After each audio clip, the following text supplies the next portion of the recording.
Welcome you and all to another episode of the Global Latin Factor Podcast, where we talk about Latino everything. I'm your host, Crispin Valentin. Thank you so much for being here. Make sure you go and subscribe to the channel. Why? You have nothing to lose and lots to gain. Like this amazing story we're going to share with you. Julian Vilches, he is the creator of Sugar City, and the way that he put everything together was amazing, and his take of how to create is truly remarkable. So now to the episode. Julian, bienvenido. Thank you so much for being here. I appreciate you. Thank you for having me. Thank you so much for being here. Are you originally from the Cliff? Born and raised. Born and raised in the Cliff. That's awesome, man. Some of the movie, we're going to talk about everything about your movie, as far as everything that you got going on with the movie itself. The premiere, it was amazing. I was there to live it, so nobody would have to tell me. I know sometimes you kind of see social media and kind of make it like what's going on, but everything that was on it was pretty much accurate as far as what you had. Rookie mistake.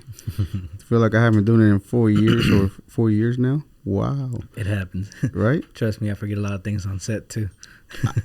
You know what the beautiful thing about us is, Latinos at least, or Mexicanos, is that we are really good at improv and make stuff up and make it work. Man, our brain, my cast hear you that, our brain works different than a lot of people, because a lot of people be like, oh my God, cut. And like you said, cut it. No, we're going to go ahead and keep it rolling. We're going to just make some up as we wait for the tablet. All right, man. Once again, I'm going to do the introduction post, but before we get to that, we're going to do a segment that I like to call Preguntas al Chile. It is what it's called, Preguntas al Chile. If you have not subscribed to the channel, I don't know what you're waiting for. Get to it. You get nothing to lose, but absolutely lots to gain, such as these amazing stories that we have here with this famous director one of these days. I'm pretty sure he's pretty famous, by the way. A lot of people giving him a lot of recognition, right? All right. ¿Estás listo? Yeah. ¿Tacos o tortas? Tacos. Corn tortilla or flour tortillas? ¿Gorditas o pupusas? Pupusas. Pupusas? Ooh. ¿Jarritos de qué sabor? What flavor? The strawberry. The strawberry. ¿Horchata, jamaica or tamarindo agua? Horchata. ¿Salsa verde, salsa roja? Verde. That dark green one. The dark green one. You like fire?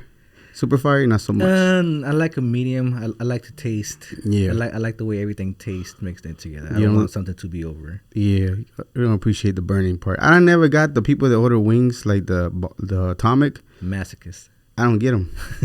I like the taste of it too. I like spice fire, but not like extra fire. Yeah. My mouth's water. Anytime you think of like spicy, like for me at least, my mouth's water. You know, it's like I told people that like pepper is addictive. It really is, but they don't believe me, because anytime you think about it, like the memory of it, it's like all of a sudden like your mouth gets watery. So there's something tied to that. I don't know the whole science about it, but it is what it is. Pozole or menudo? Pozole. Enchiladas or chile rellenos? Neither one, really. Really? None of them draw your attention. No. Flan or tres leches cake? Flan. Cumbia, salsa, merengue, bachata dancing. Do you dance at all? Oh, yeah. Why? I used to be a cadet. Really? Yeah. That's super dope. Dark days. Oh, yeah. I think people that are getting into entertainment, at least in the DFW area, at one point or another, they were cadets. I swear. Either they were up-and-coming artists or filmmakers, anything, you name it, probably they were cadets at one time. Or breakdancing. When you, a conspiracy, this is, I think a filmmaker's mind thinks different, because I think a lot of them think a possibility, everything could be possible, just like sometimes I think. So a conspiracy that when you heard one time, when you heard, it's like, oh, that can be true. That has to be true. What would that be? I guess the world order. The world order? Yeah. Do you feel some videos you've seen something that kind of tells like there's somebody else that is in charge? I wouldn't say videos is, I mean, in my opinion, it's just common sense. If you look back at human history, the reason we are where we are is because a lot of people had to die. Yeah, pretty true. And then, you know what, it's not a conspiracy. I feel like because there's so many of us nowadays, like 8 billion of us, like we don't really care when, like, you know, people are like, oh my God, I can't believe you do this. I can't believe people are just killing each other, whatever. It's like, it's 8 billion of us. If we kill 7 of us, it's like... Contrary to popular belief, crime overall on a global scale is down. Don't let the media fool you. Yeah, right? It is. We have security. People want to say the police, but if there was no police, like crime would be through the roof. But overall, on a global scale, crime is down. There you go. So you heard it here first. If you haven't heard, when you say back in time in our beginnings, how far do you go back as far as our human existence? Nomads. All the way since then, there's already been all the way back, as far back as we can go. Like, that makes sense. Nomads. We had to start somewhere. Yeah. We're curious by nature. We like to explore. Even now, one of the biggest industry is travel in the world. You know, it's like, so if you go back all the way to our nomadic ancestors, like it makes sense. You know, we've always been very tribal. Yeah, absolutely. When you hear the word Latino, Latina, I don't know if you're familiar with the term Latinx, what is the first thing that comes to mind to you?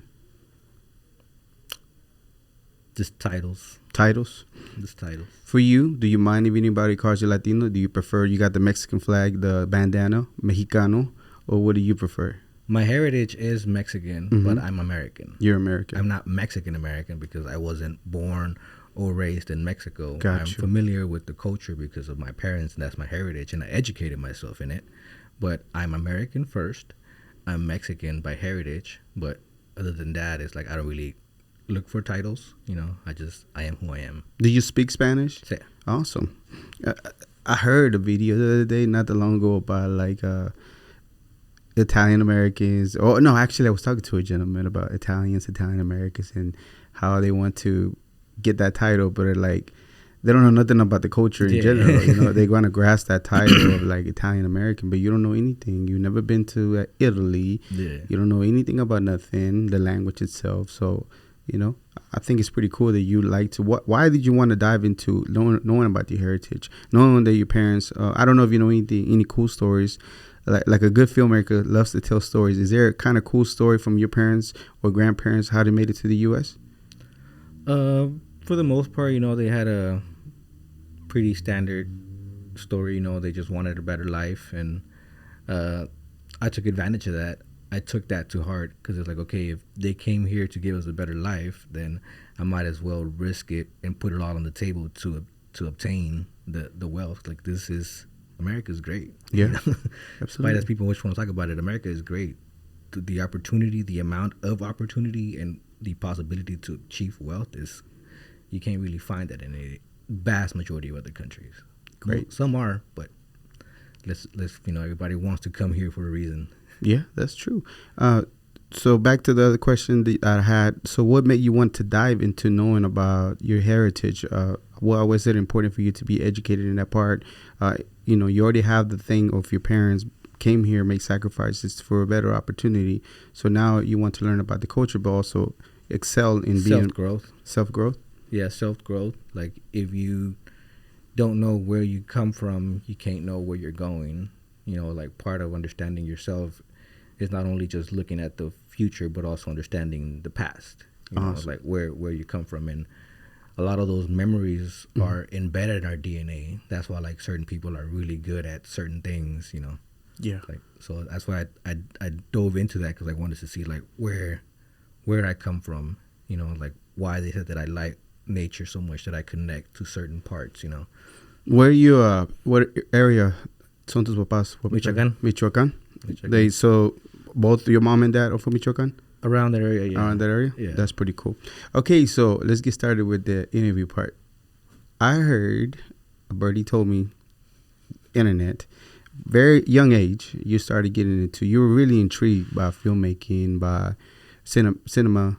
Why? What did you see first that you're like, oh my goodness, this is freaking amazing? Just the ability to immortalize. Like, cinema goes back to before we even had a camera, lights, and all of that.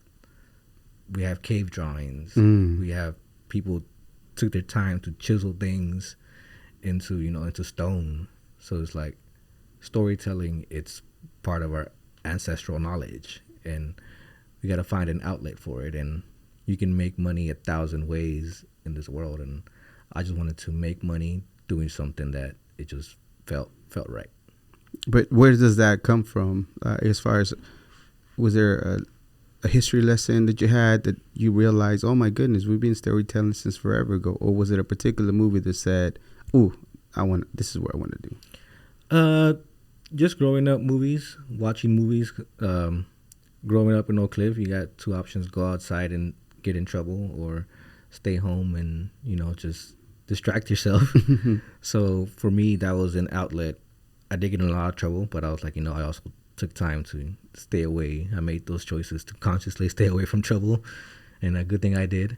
But yeah, it was just an outlet, and as I grew, this outlet became a passion. It's like, how do they do that? The curiosity, basically. Yeah. Curiosity got the best of me, and I'm very free spirited. I go with the wind, So life just led me to it, really.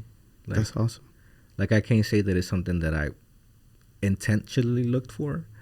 I just, let's go see where the wind goes. And I met people, and they put a camera in my hand, and from there I just kept going, and apparently I got good at it. Yeah, kind of, a little bit. I guess.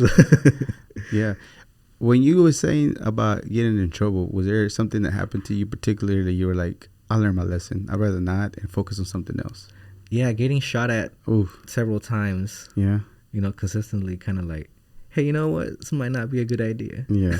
So they kind of put you on the arrow straight way instead of like, yeah, let me focus on that. Who was the first person to put the camera in your hands? Was it I know that you were part of like filming artists first, making music videos and stuff like that.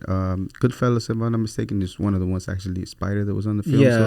Yeah. Well, I started with Goodfellas a little bit earlier in my career, but I firstly started with Dustin Cavazos. I don't know if you've heard of him. He produces now. Yeah. He produces. Great artist. So you were his videographer for a while. I met Dustin at Bishop Arts. He was at a bar. His girlfriend at the time used to work there, so he was always at that bar. And let me guess, the bar 303. Yeah. Yeah, man, that place is. I got a lot of good memories in 303. It's I'm still there. It's still there. Yeah, still. The 303, I think it's called. They renamed it a little bit. Yeah. I used to be across the street at a little while, MCing Pier 247. Oh, okay. I used to MC for a little bit. Yeah, so I met him at 303, and found out that he's a cyclist. So I was like, hey, let's ride, So we rode together, and then we talked more about like what I wanted to do. At that time, I was doing a construction, kind of like on the road, remodeling hotels, flooring, nice. The Mexican stuff. Yeah.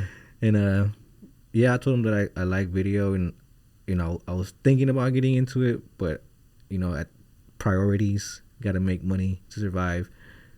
And then he called me a couple of days later. Like, his cameraman couldn't go for the tour that they were just about to go. And I was like, I don't know anything, but I got the time, so I was like, all right, cool. He's like, I'll teach you. Pardon me. So we hit the road. We went on the I Love Texas tour, and while I was there, he taught me how to do video, photography, the basics, what he knew. And then from there, I just started learning more.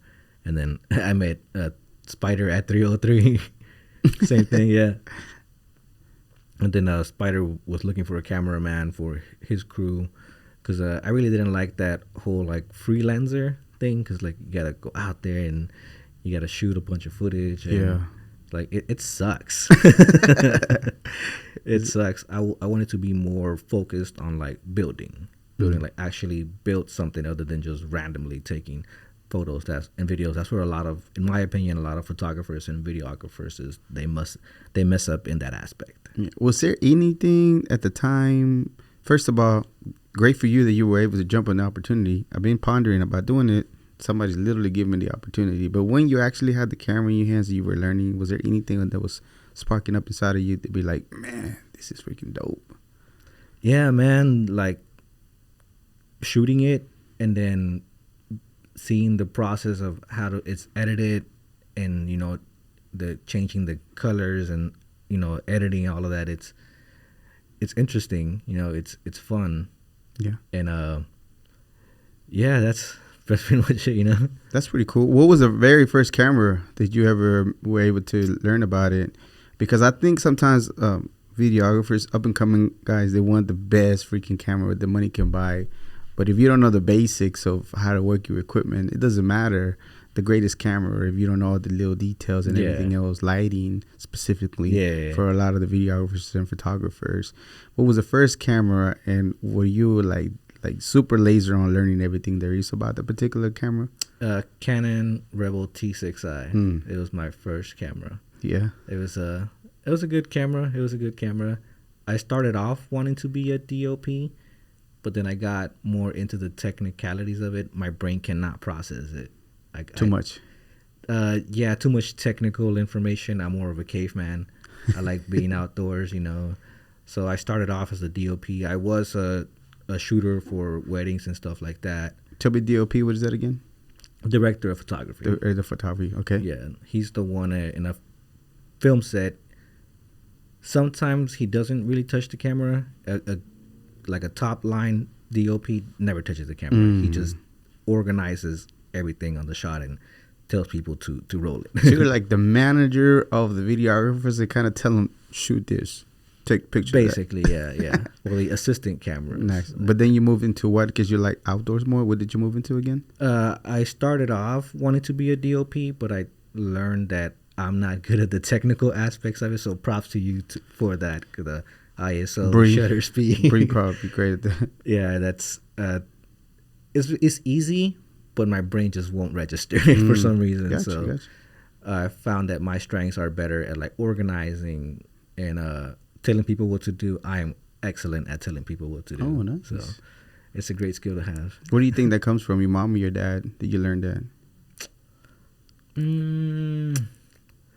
Neither one of them. They're good people, but they're simple people. Was there anybody that influenced the way that you kind of sort of take the role of the leader?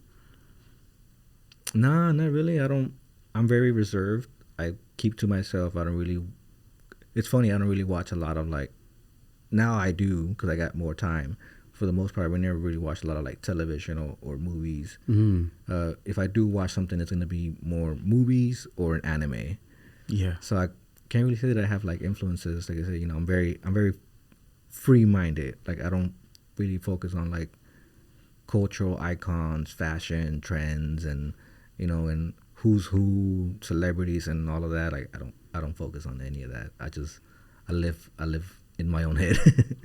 Do you think that helps you whenever you're creating, especially movie making, that you don't get influenced by other things that are out, and then you can be just. You're not imitating anybody. You're just literally whatever you think you're figuring out in your mind, that's what you want to shoot, and that's what comes out on the big screen. Yeah, I learned the basics. That's how I was comfortable enough to go outside of those perimeters, you know. So I was comfortable with the basics, and then from there I was like, you know what? Okay, I can experiment. I can. There's no formula for this really. There's a standard, but there's really no formula. Creativity. Art is subjective, you know. Yeah, I was talking to before I was talking to you. Luckily, I was yesterday talking to an up-and-coming director too, and he was telling me about the scripts and stuff like that. Like, there's kind of like guidelines and things that you want to, but to be honest, is like wherever you want to make of it. Yeah, they suggest this, but if you want to keep it like this, then it's up to your discretion of your mind of what do you want to do. Yeah, there's really no guide. It's really just up in the air as long as the end result is something that people are gonna enjoy. But at the end of the day, you gotta understand that not everybody's gonna enjoy it. Yeah, like some people are just gonna hate on it without even seeing it. So there's no winning, you know. True that. Okay, let's go back to Spider. So you go back. Spider's looking for a videographer. You partner up. Does it hire you? How does it work with y'all two? Well, when I was with Dustin, I was using Dustin's camera, and then Dustin transitioned to producing around at that time, so he drastically stopped. Yeah, he drastically stopped. He was about.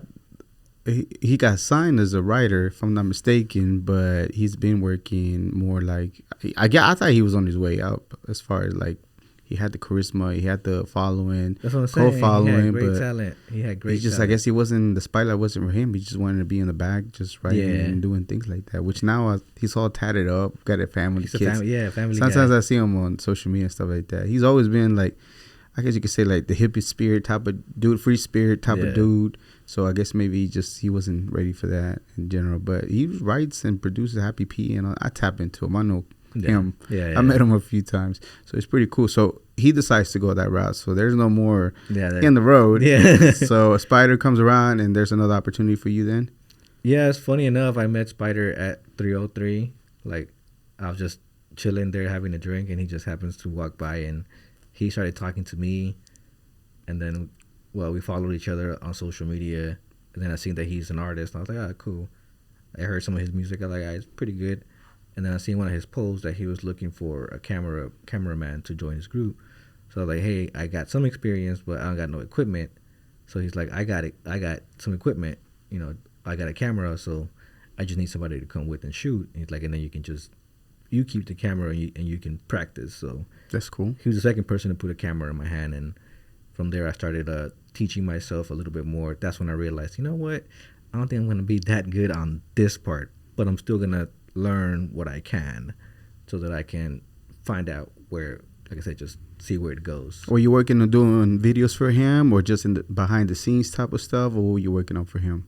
We shot a couple of music videos, but it was mostly like behind the scenes blog stuff. You know, go to the strip club, they're gonna perform the music. Got you. Throw money at the strippers, and I'm just there with trying not to get distracted with the what a gig.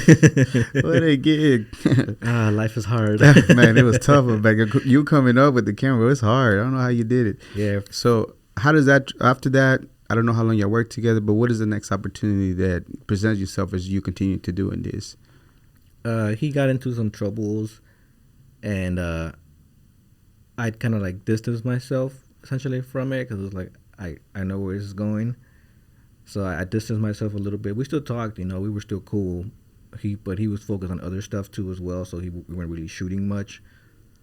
But yeah, after that I just started working with other people, and I was shooting this blog for some chick who's now, I just talked to her the other day. She's somewhere in China working for like Temu, you know those Temu commercials? Yeah, of course. Yeah, she's out there doing that as an actor. Oh, that's cool. Yeah, so I was like, yeah, that's pretty cool. She's doing like major corporate gigs out there in China. So she started as a blogger, and then you filmed her, somehow find an opportunity, and now she's in China. Yeah, and so I was working with her on one of her blogs, and then I met this Indian guy who was a spokesman for Panasonic. He was looking for an assistant camera for a movie, so I ended up going with him. And then one of the actors in the movie was also a co-owner of the company that the Indian guy that I was working with for. So, man, it was a huge mess. So the guy that brought me on, he ended up stealing some equipment. Oh wow! And it was like a whole FBI case involved and all of that. Here in the States, or did you get to go out to India? No, it was here in the States. And what was the company? East West Entertainment. East West Entertainment. Yeah. So there was all kinds of stuff going on there. Yeah, because it was a lot of money. He stole a lot of equipment. Oof. Yeah, so I thought I was going to get the boot because, you know, that happens. Because he's the one that brought me on. So I was like, hey, I got nothing to do with that. But no, the guy that was the actor, he saw everything, like he saw how everything played out. Like when we were shooting the movie, he was supposed to be the DOP, but he was like always on his phone or distracted with other things. So you end up taking that role. I ended up being the DOP. Nice. No idea what I'm doing. First movie that I've ever worked on, and I'm just like pulling stuff out of my. Where does that come from for you as well? As far as you, even though you don't know what you're doing, still. Like, you're willing to jump in there and do it. I adapt quickly. You adapt quickly. I adapt quickly, and I think quickly. Nice. Like, I anticipate also. Would you say a futurist? Were you able to see scenarios spread out 3 to 4 at a time? Yeah, I can see people's behavior, see the environment, the energy in the environment. I can see technical stuff. I can see all of that. I can see all of that, and then I calculate what's gonna happen. So that allows me to take charge when I need to take charge. So I ended up doing that because it's like, well, I'm getting paid, so I might as well use this opportunity to learn. Yeah. How long did that go for? About a month. About a month. Then after you do that, then the next opportunity will present itself. So that's after that project. We were working on another one. That's when all of that started happening. That he ended up stealing some equipment. He was planning on running away, but I don't know what ended up happening. Like, not my business. So I'm gonna stay out of it as long as I don't get I don't catch the shit when the shit hits the fan. You know, you don't know nothing. I don't know nothing. Okay. It ain't none of my business. So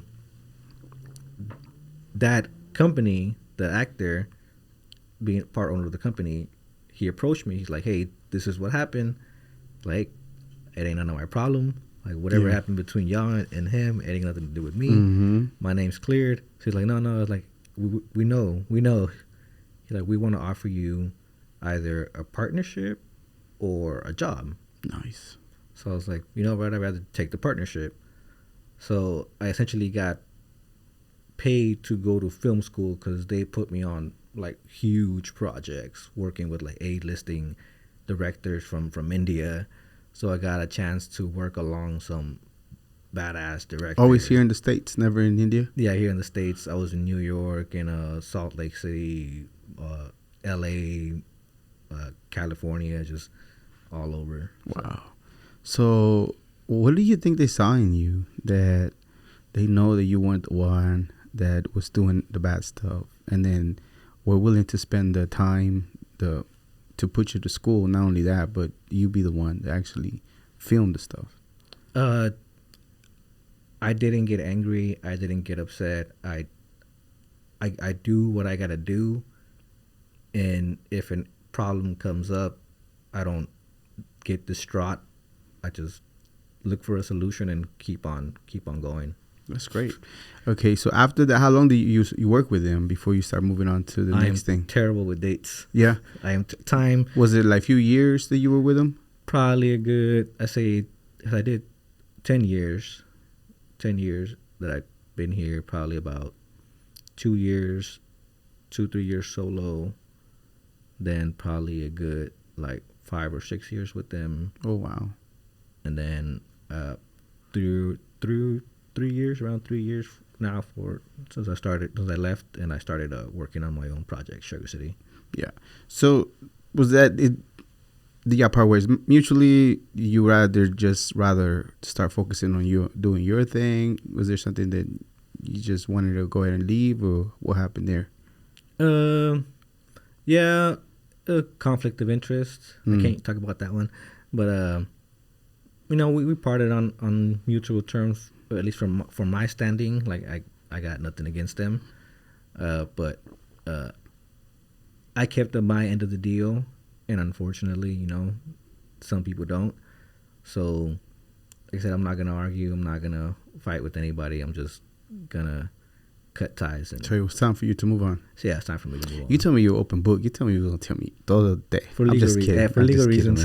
I'm not gonna put you in a compromised position. So now, where does the Sugar City idea come from? First of all, tell me about the name.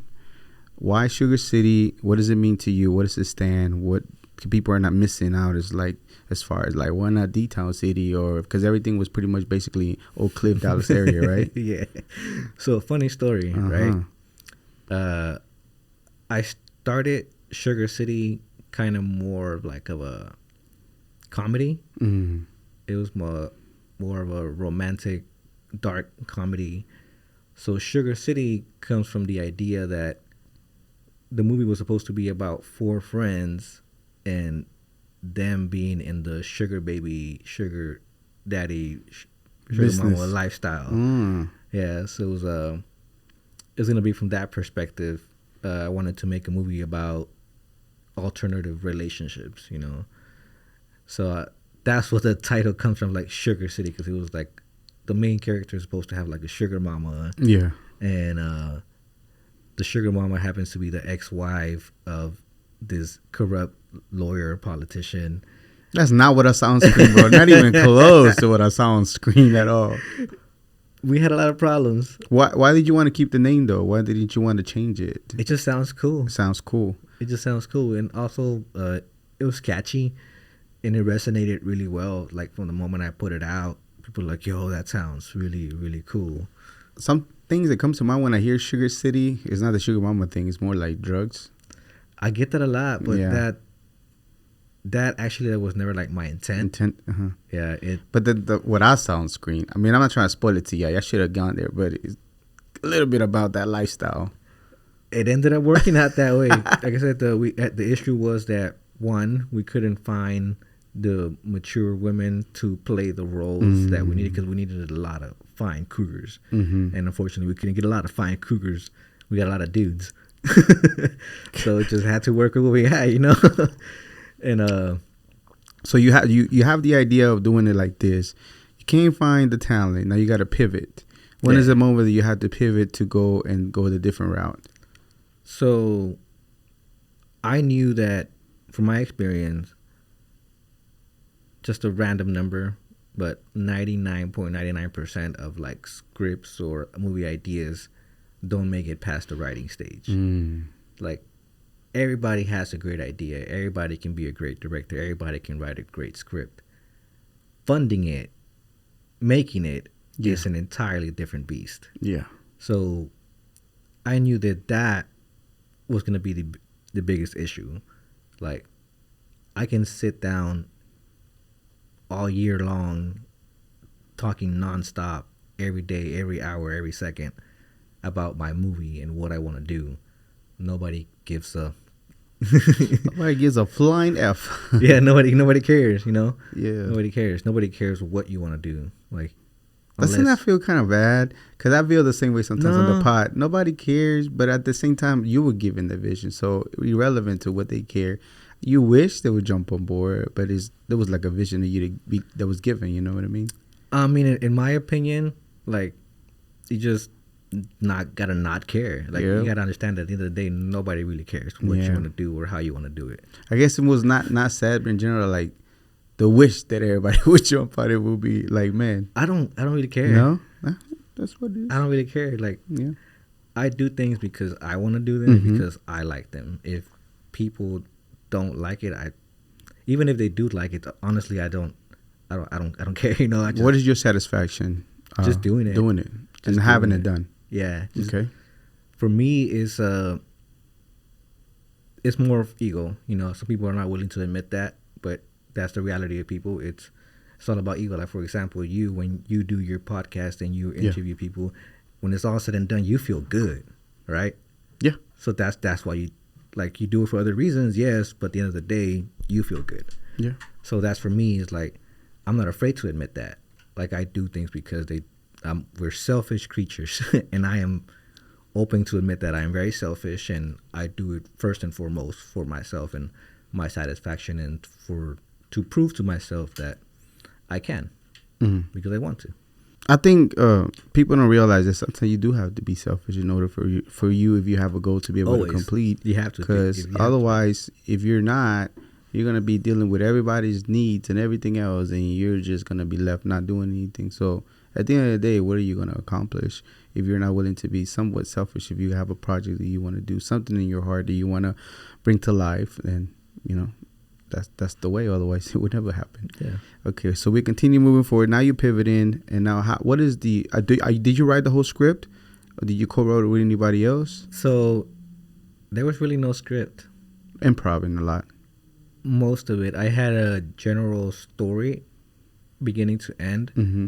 I had key points per scene, and as long as my actors stayed within the confines of those key points, I was good. Like, I did direct, so like more angrier, you know, I want more emotion, or like do this a little bit different here and there. Like, I switch things and change things, but for the most part, I let it free flow, like a river. You know, if a river's going this way, you can't turn it around. You can, but you're gonna have to do a lot of work. Build a dam, construct another pathway for it. it's easier to construct another pathway for it. Yeah. If the river's going this way, okay, just go a little bit more this way. Give it some more space over here. It'll flow that way. So to me, that's how it is. Okay. Was there an importance of you to be able to have it mostly done in Dallas or Oak Cliff, a lot of those scenes that I've seen? And was it very important for you to have like a beautiful skyline, an award-winning skyline? Was it beautiful? Because there's a lot of the scenes, I'm not trying to say too much of the movie, but some of the scenes were amazing as far as like the sun setting, just in general, the skyline, some of them were freaking amazing. Was it important for you to be able to feature Oak Cliff specifically? Because even some of the shirts and stuff like that were part of it, and to highlight the skyline and just to be super Dallas. Yeah. Why was that? I made a film that was commercially viable and relatable. Mm-hmm.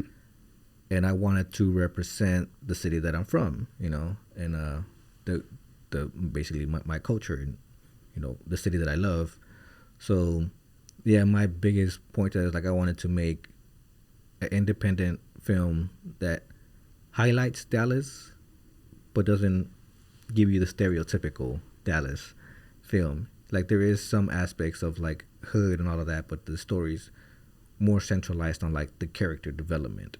And the character is not like your typical bad guy or good guy. He's just a guy. He's just a guy. Just a regular guy. Just a regular guy maneuvered through life with certain things that are playing out in his life, and you just have to go with the flow. Yeah.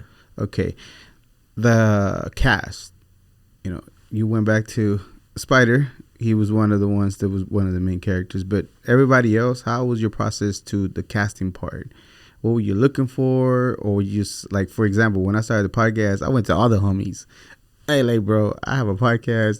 I think you're dope. Come through. That's how I started. Every resource that I can grab as far as people that I know, people that I thought it was super dope. Yeah. Even if they had no film, no camera experience, don't worry about it. I think you're dope. You're doing an amazing job in the community. Let's do something. That's how I had to relate on. What was your take? Same, really. Same. First time director, first time producer, first time film. Everybody already thinks it's gonna suck. Like off the rip. Like, yeah. For me, I already acknowledged that. So, like I said, instead of me trying to convince people, I just went ahead and just get it going and just roll with the punches. The first day that we began filming overall ever, period, the first day, 2 of the supposedly lead actors no call, no show, which I anticipated. He's already seen the guys. You already knew he was not going to show up. I already knew it. I already knew that I was going to have some gaps. Mm-hmm. So I already had some viable options. So as soon as I realized that I was right, of course, I started making some calls. I was like, hey, what are you doing today? Nothing. You want to be in this? All right, come on. And then my lead actor called one of his homies. He's like, do you know somebody who is not doing anything? He's like, yeah, well, I know my homie. He's a trapper. So I was like, I mean, if he wants to come, tell him to come. So he called him. He showed up, first time ever meeting him, and he's one of the lead actors. The first day. I think I know who he is. Yeah. Okay, so literally already anticipated, you already put in resources. Is that why some of the reasons you didn't really necessarily have a script per se? Because because of the first time film, people might not believe what you're doing, or the expectation that it's not going to be great. All of a sudden now, like, if we can just free flow, as long as I have an idea, I can put it together in editing. It was also of like resources. I can want to shoot a scene with a bunch of police officers, police cars, red tape, body bags, ambulances. I can want to shoot it all day. Now, can I? That's a different thing, Yeah. So when I first shot it, I shot it more of like, my script was just 1 page long. It was a general idea. Wow. And I just shot what I could that day with what I had, and then piece it together, see what it looks like, put it out there. And then from there, it's like, okay, people like it.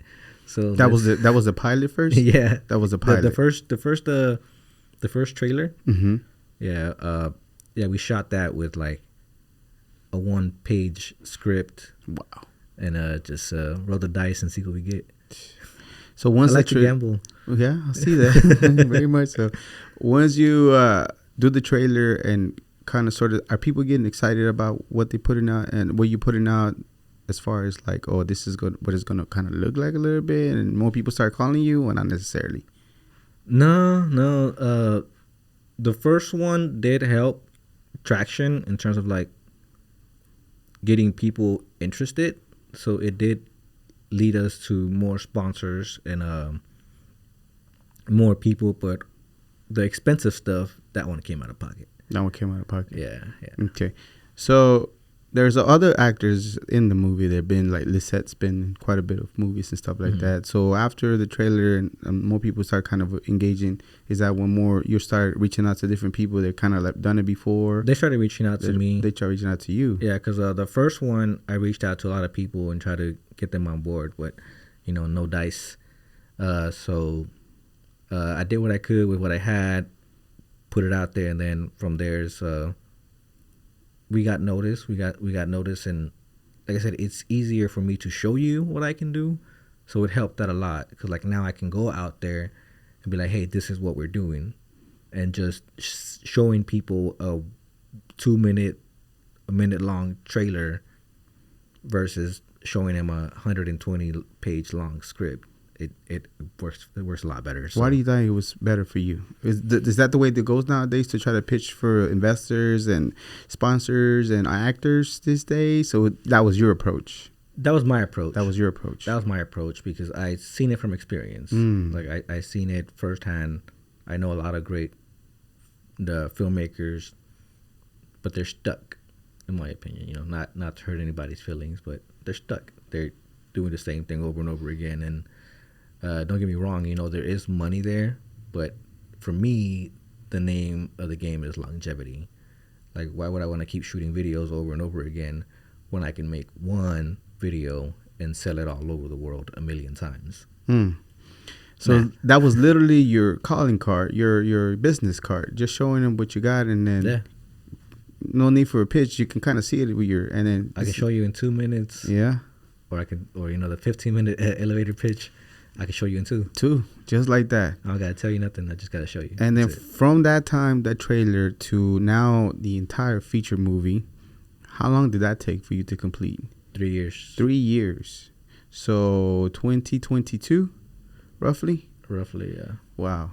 So now you have the trailer. Now you had a 1-pager. Now how does everything start building to be hour and hour 5, hour 10, hour 13, hour and 13 minutes 13 film? So that's big. That's a way bigger project, right? So what is your first things that you try to tackle whenever now you have an hour and 13 movie that you kind of sort of got people in line a little bit, more traction, more resources a little bit, people want to be part of it? What is your first take on that? How do you tackle it first now? What do you mean? Like, as far as the project itself, like just going into dive into the entire hour and 13-minute film. How did I make it happen? Yeah. Man, you just have to talk. You just have to talk, and just, that's it. Really, you just talk. You just gotta ask people. You gotta understand one thing about human psychology, is that we have an inherent need to want to be needed. So 9 times out of 10, you can ask somebody for something, and if you ask nice enough, and if you ask the right way, they have no issue giving it to you or assisting you. It's just an inherent need that we have. So taking that into consideration, I was like, hey, you know what? The worst thing that somebody can tell me is no or fuck off. So I had to go out there and get a bunch of no's. No, hell no. Maybe, no. Yeah, we can do that. You had a lot of, because when did the movie, I saw somewhere where you were trying to just not create the movie, where you're trying to create an ecosystem too, not, product placement, different things. It's one giant commercial. Pretty much, right? It's just one giant commercial embedded. Yeah. Like, It is. Why did you want it to go that way? Or was that the intention at all whatsoever? Or did it become that whenever you started it and you were continuing to film? Adding value to the project. Because you can make a movie, like people make movies all the time, but there's no value in them. You have a great story, nobody cares. There's no value. What's the inherent value for them? For me, like, I understand that about people, you know, so how do I get people to push the project? How do I get people to want to be involved in the project? I give them a reason to. You know, I give them something that they want. They have a brand. They have a restaurant. They want something that they want to put out there. Find a way to work that into what I need to do so they get what they need and I get what I need. It's a win-win scenario. Just a win-win scenario. So how many all total partners do you have involved in the film? Do you recall? All of them in the credits, by the way, but still. 13 clothing sponsors, 15 restaurants and businesses, and 2 liquor sponsors. There was a few adult entertainment spots too, right? That made the cut. Baby L's, yeah. Yeah. Fun place. Yeah, there was quite a bit of filming there too. Nice. Yeah. Okay, so now that everything's filmed and now you have to go into editing, how long did that take to complete? And was there any reshoots that you have to go and do? Oh, man. That's the greatest part about being a director. Uh-huh. I'm not an editor. Oh, you send it to. That's somebody else's problem. Are you involved at that whatsoever? Not necessarily. Yeah. Like, for me, everybody... I didn't do this by myself, you know. Of course. I hired people to do certain things because I needed them to do certain things. And I know that they have the capacity to handle what I need them to do. So I don't have to question it. You know, I know who I got. So I give him what he needs. He needs to know the story. He needs to know how I want it cut, where I want audio, music, and all of that. That's all he needs to know. I don't got to bother him. He's the editor. You know, yeah. That's his job. How long does that take to be completed, like an hour, 13-minute film? It can be done with the right amount of money in about a month, 2 months, depending on the amount of edits that require. But overall, I'd say it took 2 months. 2 months? 2 months. That wasn't bad. No. Now that everything's said and done, you got the film, the final cut, let's say. Was there anything that, like, you were like, first of all, congratulations, you already have it all done. But was there anything you were like, I want to change this, or I would have done this different? Was there anything you were learning as you were watching the movie, or like, yeah, this on the next one, or this and that? Sugar City, for the most part, was just that for me. It was an experiment. It was an opportunity for me to test my skills as a creator, director, and producer. Mm-hmm. Like, that's the whole purpose of me doing it and designing it the way that I designed it. Yeah. I think ahead.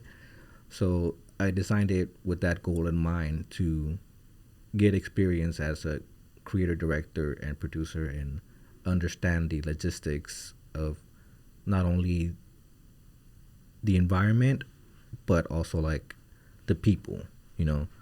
So it was just one giant experiment for me. Just, you know. Wow. So is there any emotions at all? Did you get emotion at all whatsoever at all once everything's said and done and completed? A little bit, yeah. What was it like? It was that moment of, like, yeah. You know, like, I knew it was gonna be a great movie. Not to toot my own horn, you know, but like, I knew it was gonna be a great movie, and I just wanted to prove that to people, and mostly I wanted to prove it to myself that I know that I can make a good movie, and I can make other people acknowledge that. Nice. You had a premiere scheduled on January 9th. But there was a little bit of weather wasn't cooperating. Was that like a blessing in disguise that the weather didn't cooperate? Were y'all ready for that day to be featured, or did it? Funny enough, absolutely not. It worked out perfectly. Why is that? The edit wasn't done. It was wow. Like, it needed a little touches here and there, but for the most part, it wasn't like fully done. We didn't have the right music. um, the music that we had on there was all stock music. You ended up going a different route with using local talent, right? A lot of the local talent. It's all original. All original local talent. All made in my music studio. Why did you want to make it? Why did you want to have all that incorporated? At one time, it wasn't a thing, but all of a sudden, well, that was a plan from the beginning. Okay, that was the plan. That was a plan from the beginning. But how was stock sound in there? But it didn't make it into the cut. The music wasn't ready. Okay. The music started off a little bit behind the project, so we just had stock music as a filler, kind of like to set the idea, like a placeholder until everything was ready. Yeah, so it was a placeholder, and while all the music was getting done. So by the time it came around January 9th, the film itself was pretty much done, edited. We just didn't have all the right music, because all the music was made from scratch at Sugar City Records. It's my record label. Nice. And all the artists all the music from all the artists, they're all under contract for Sugar City Records. Oh, nice. And you have how many artists? 15. 15? 15 artists? Dang, who all are they? Fuck. Too many of them? Too many of them, yeah. We have, not all of them have produced music right now, because we, like I said, the main focus was getting everything done for the movie. But, yeah, the main reason was that, one, it makes it cheaper for me to own all the music. Yeah, have to pay the royalties, having to clear this and that, and get some of your cut to the record labels. It's like a bunch of stuff that you save yourself on. I saved a bunch of money by making all the music from scratch. Wow. Yeah, I hired people for that as well. Spider was actually the music director for the Sugar City Records. He did all the music, and then Adam, my editor, did all the score. The dump on the music, the final, as far as like mastering, the dump, anytime you see a scene, it was freaking nice. I liked it. I appreciate it. You could feel it. And then the way that you would transition from one scene as the record's playing, maybe B-roll, into the actual actor and the song playing on the background, I thought it was dope. You did it a few times. So I'm like, oh, that's neat.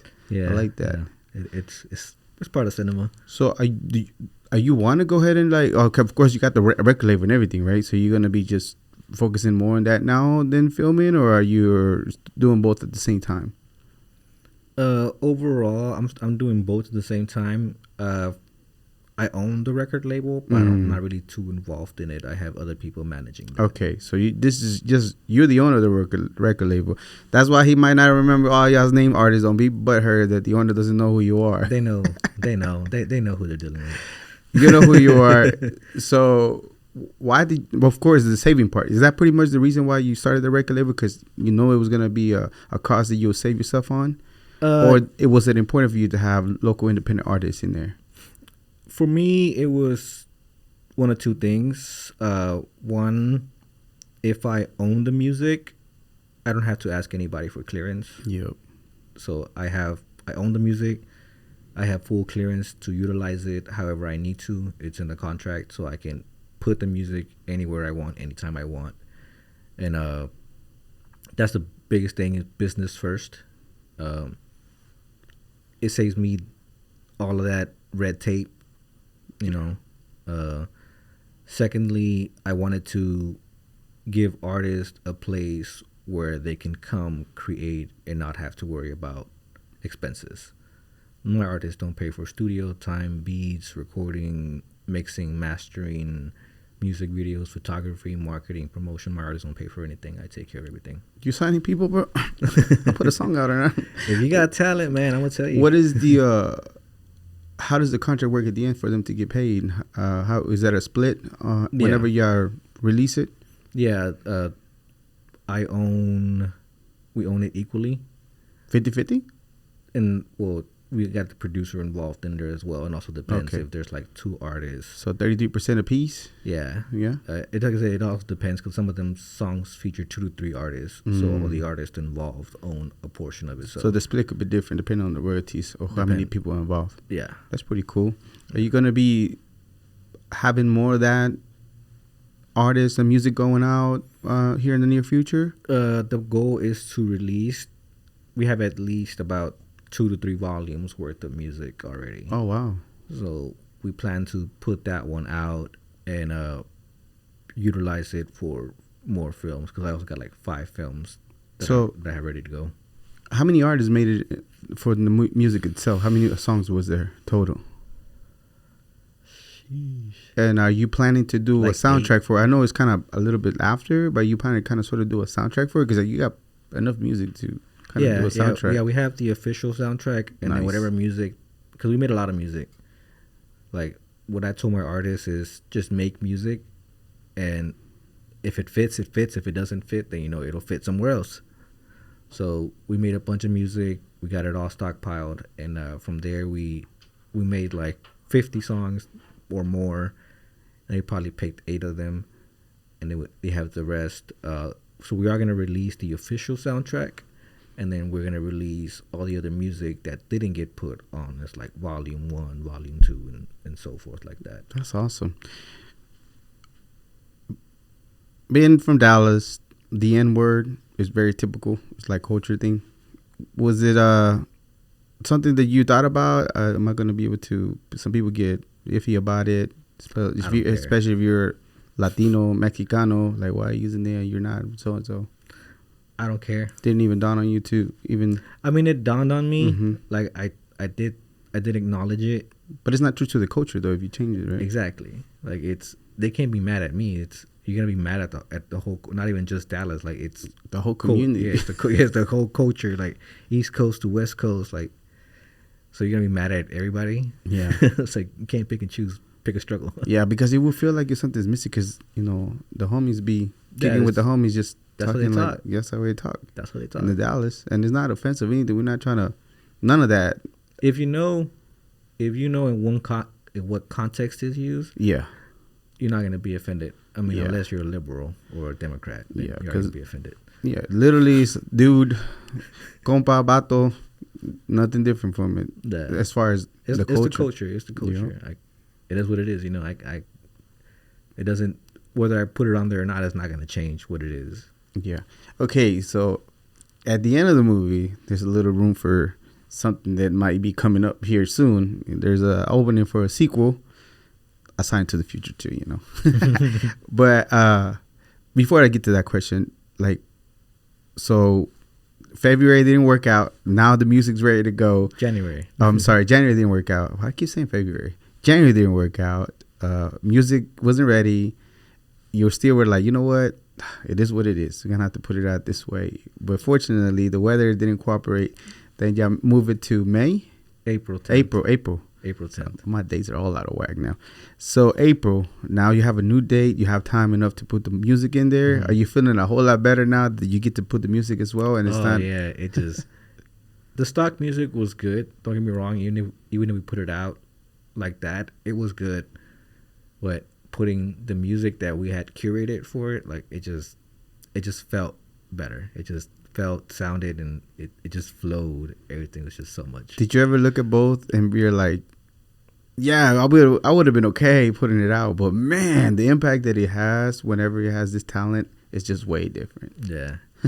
Yeah. I had it set from the beginning. Like, I picked the artist, and I told him like how to make the music. I produced it. So, I don't want to say that I produced it. Spider handled most of that. He would kill me if I said that. You were kind of sort of give him a little idea. Hey, I would love it if you can do this to the song. And then he'll take it and run with that. Yeah. That's nice. All right. So again, now to the opening part. At the end of the movie, it seemed like there might be a continuation of the movie, something else coming up in the works. Are you thinking about that far? Or are you just happy that you got to premiere the movie? I went to the 7 o'clock and it was packed. There were so many people in there, and the 9 o'clock people were already lined up on the outside waiting to see the movie.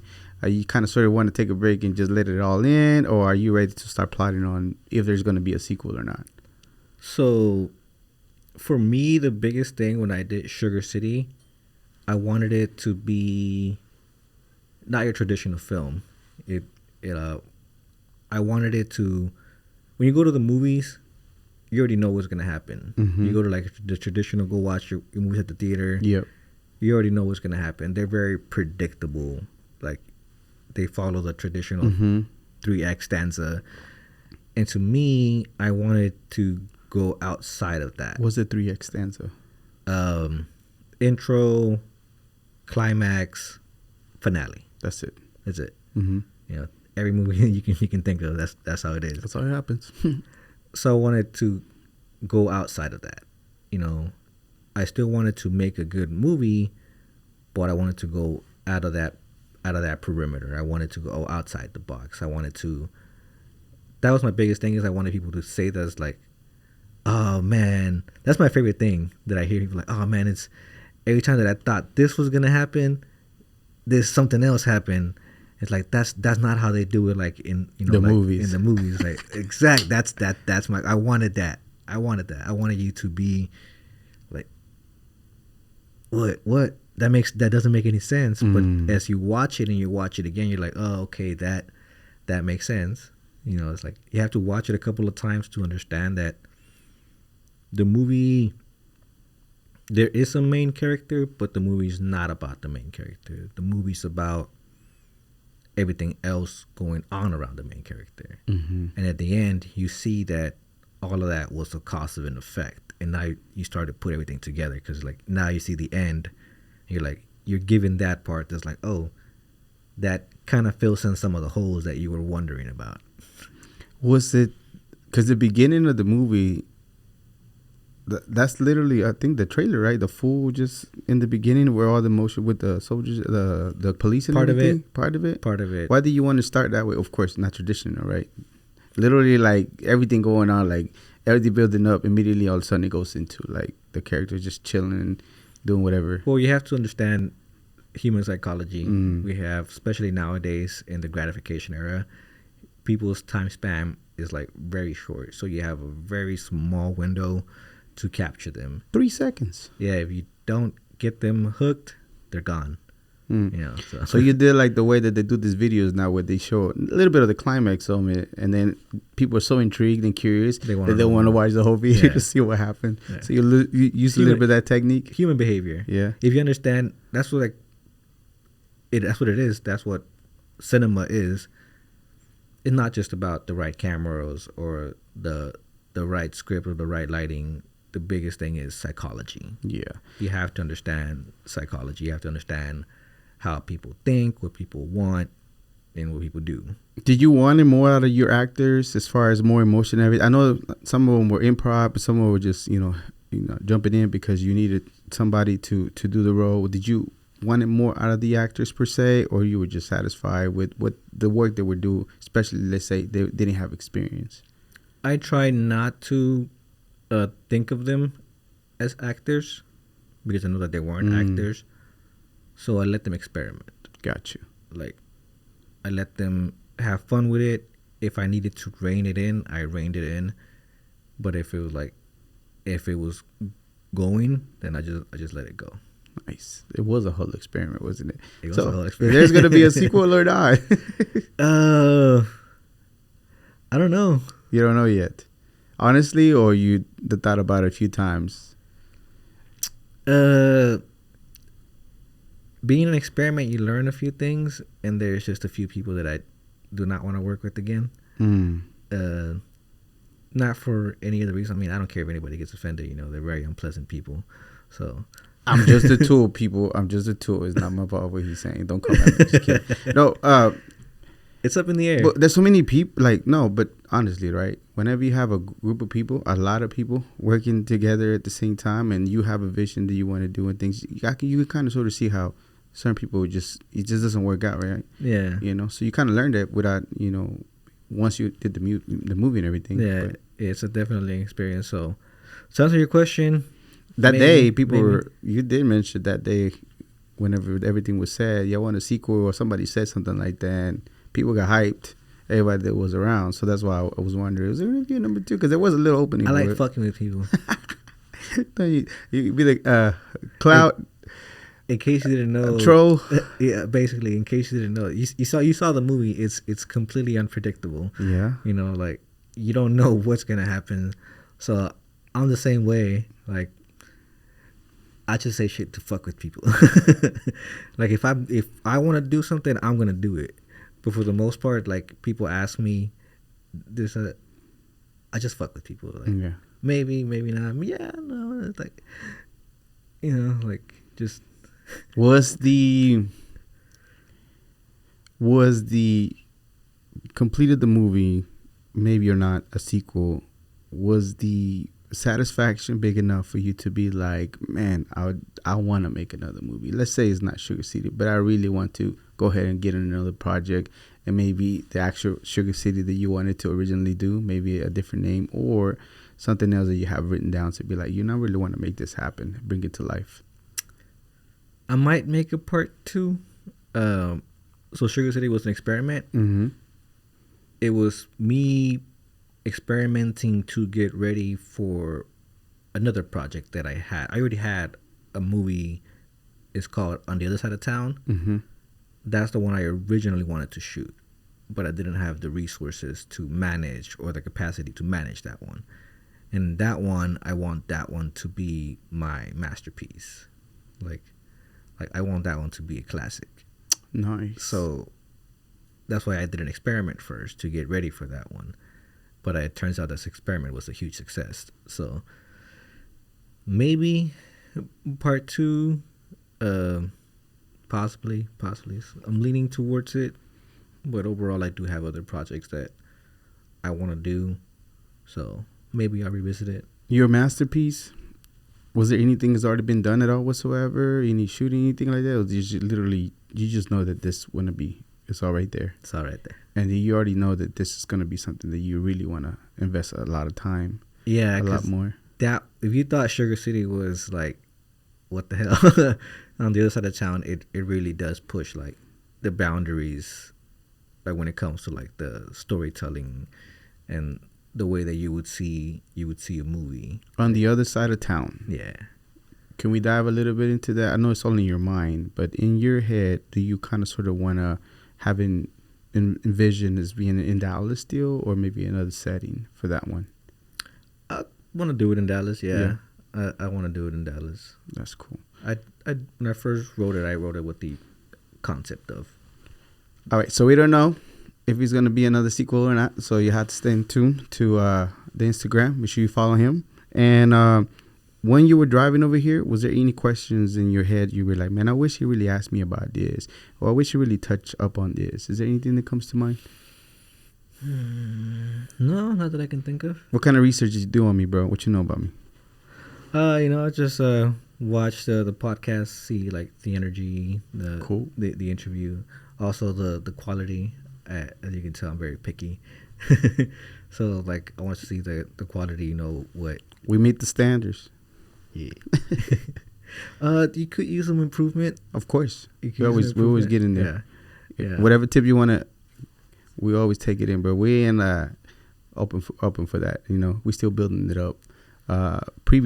Before I had a different videographer. She's amazing at doing what it does. So, you know, there's been a few changes that happened that is not consistent, but the podcast itself has been consistent putting out. As long as you're like always aiming to be better. Yeah. Because like a lot of podcasts that I've seen and that I try to like, they wanted to interview me.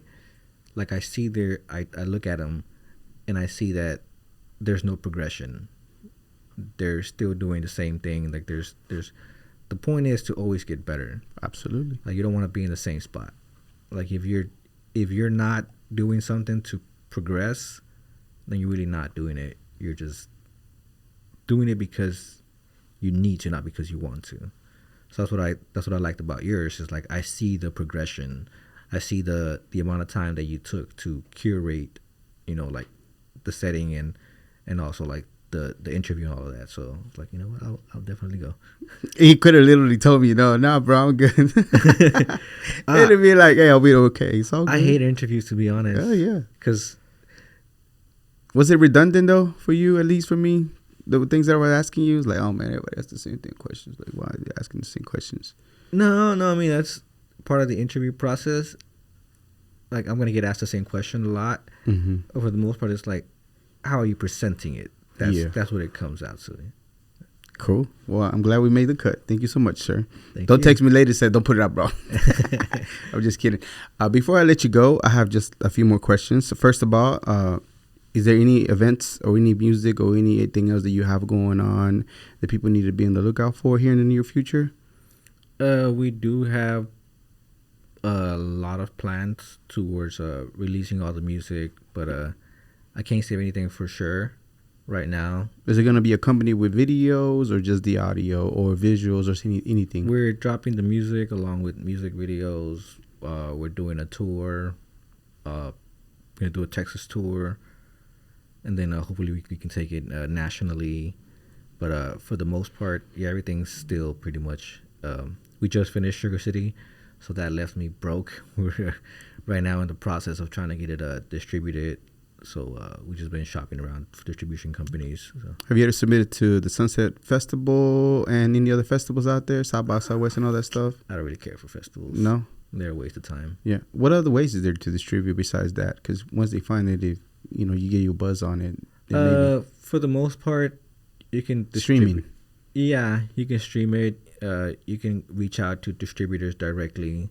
The film festivals are more for like clout and notoriety.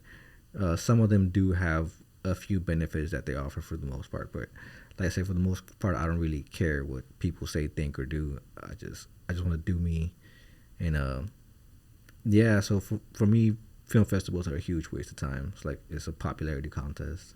I don't care. Kind of like the Grammys and all those. Yeah, same thing. Waste of time. Yeah. As long as the people acknowledge that it's great, that's good for you. Yeah, it's a waste of time. He said it, not me, but it is true though, bro. It's all cloud, and it is. Look at me. I'll say it. No, it is true though. I mean, I'm not afraid to say it. It is what it is. Everybody, even the actors involved with it, they all know it too. Yeah. They just got to kind of showing, like, look at me, and that's it. There's nothing like the ground up, the dreams of you fulfilling something to make it happen, and the satisfaction that you got to do however you want it, and not how people are used to, accustomed to, cookie cut way of doing it. You know. So there you go. Shout out, saludos. Any saludos you have? Anybody? Yeah, shout out to Bara Libre. That's my spot. Is it your spot? Yeah. Oh, nice. Yeah, I have most of my shows that I've had for like my artists. We had them at Bara Libre. They're one of the biggest sponsors and supporters that we had. We shot a scene at Bara Libre, and the premiere, all the liquor that we had was also sponsored by Bara Libre. Nice. So yeah, Bara Libre has been huge supporters. So huge shout out to them, and of course all our other sponsors. We have a lot of them. Not even everybody, but go look at the movie in the credits. You'll be able to see it. Yeah. We have a whole list for you. We have a whole list of them for them, and then that's awesome.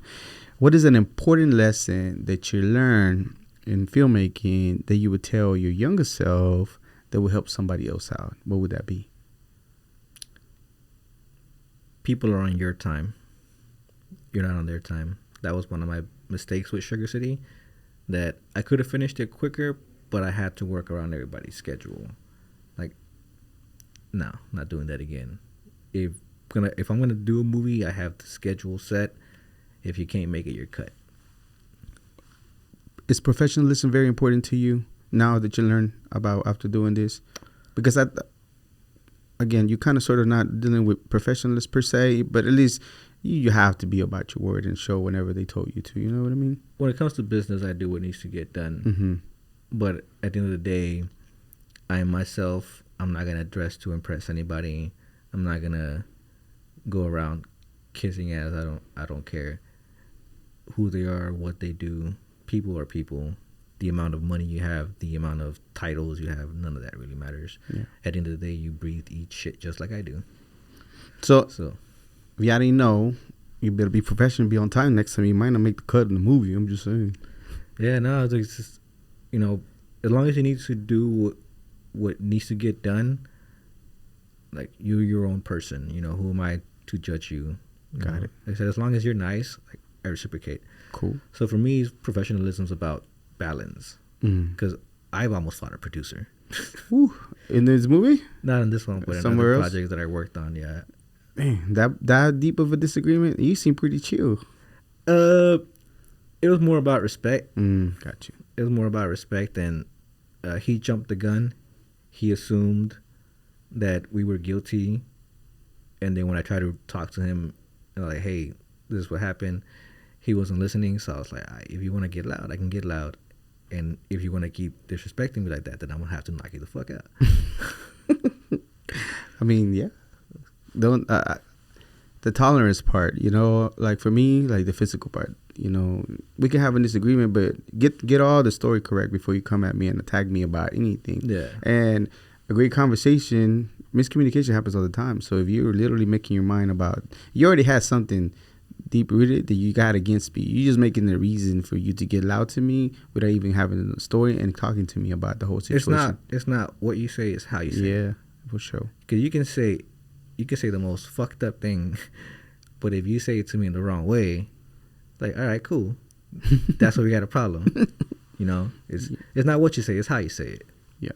What is usually sometime during my day, my week, I say something along the lines, I'm not immortal, I am mortal, and I will die one day. Not to scare me, terrify me, or anything. I wish you a very long, prosperous life. I'm the opposite. Okay. I'm immortal. You're immortal. I am an immortal being. You're an immortal being. So yes. This one might not apply to you, but after everything's said and done, what do you want people to think and feel about your life?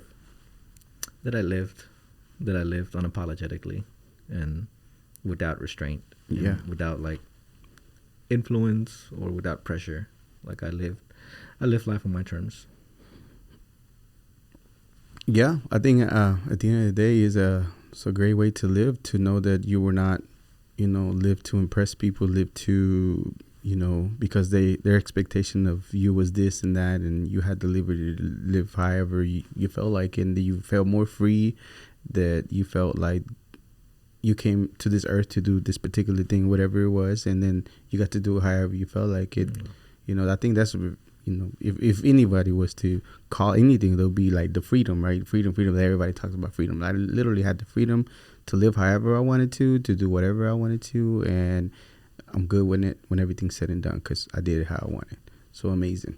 Julian, thank you so much for being here. Again, I was part of the movie. I watched the movie. I appreciate you that we were worthy enough of your presence here. You were able to continue to do good work for 4 years, that you were able to come and share a little bit of your story, as far as, you know, just in general, how you got started. I know it's crazy because I probably saw you a few times, because I've been around what Dusty Cabasa was performing, like the Texas Theater one time. You were probably one of the ones that was filming. Yeah. So it's crazy that, you know, I can't remember, we didn't really talk to each other, but now, you know, now we're here, so it's pretty cool. And without a shadow of a doubt, you are a Global Latin Factor. Thank you so much for being here, sir. Thank you for having me, man. Appreciate it. This was another episode of the Global Latin Factor podcast. Remember to subscribe right now. You got great stories you're going to tap in. And remember, we are just like you. We are the spice in this melting pot. That is just the world. Till next time. Bye.